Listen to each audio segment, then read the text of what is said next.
Welcome to 12 Lead Trainer Tutorials.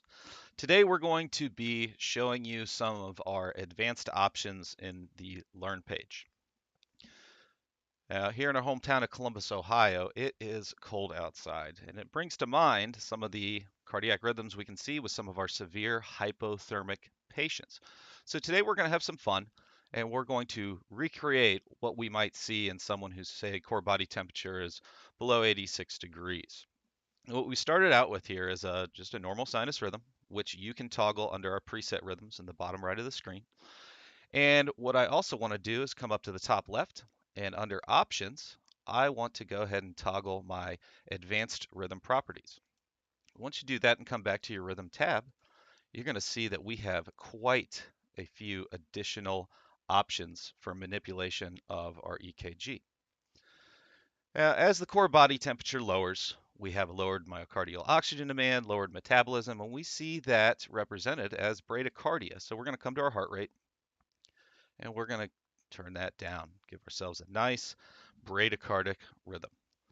Now, in addition to lowering rate, we have multiple ischemic foci in the atria. And we see that represented as a conversion over into an atrial fibrillation as the heart gets cooler and cooler. So the first thing we want to do is we need to get rid of these P waves. So under our wave timing and the P wave option, we're just going to completely get rid of that P wave, turn it all the way down.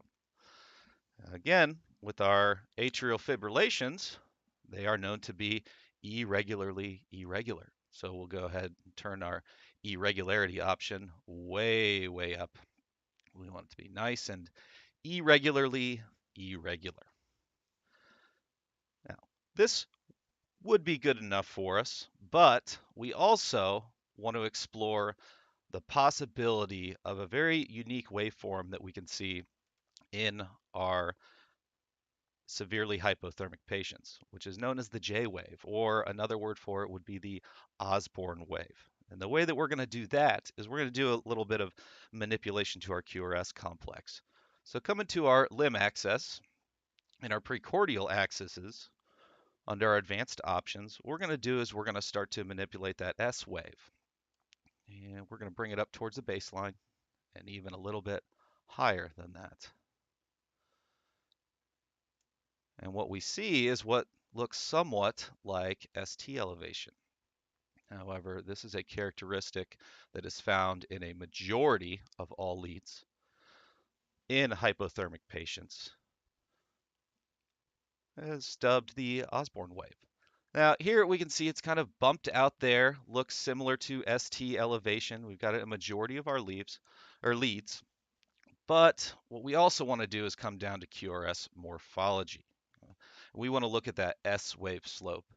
Now, exploring our advanced options, the more you do it, the better you get at it, especially with the ridiculous amount of options that we give you for manipulating your 12 lead.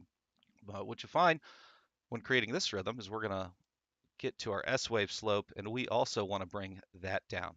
And as we bring that down, you're going to see that Osborn wave really start to pop in a majority of your leads with this. And what we can also do across the board is we want to come down to our noise or artifact option. And we want to give ourselves a nice, coarse underlying fibrillatory wave in all of our leads. So we're just going to turn that up. And as we see that start to take form on our 12 lead,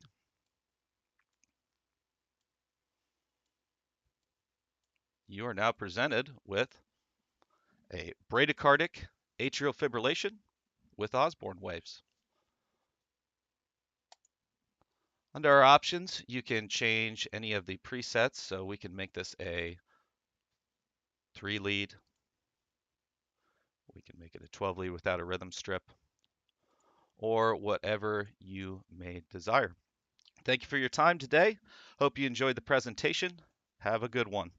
12leadtrainer.com, infinite possibilities of rhythms.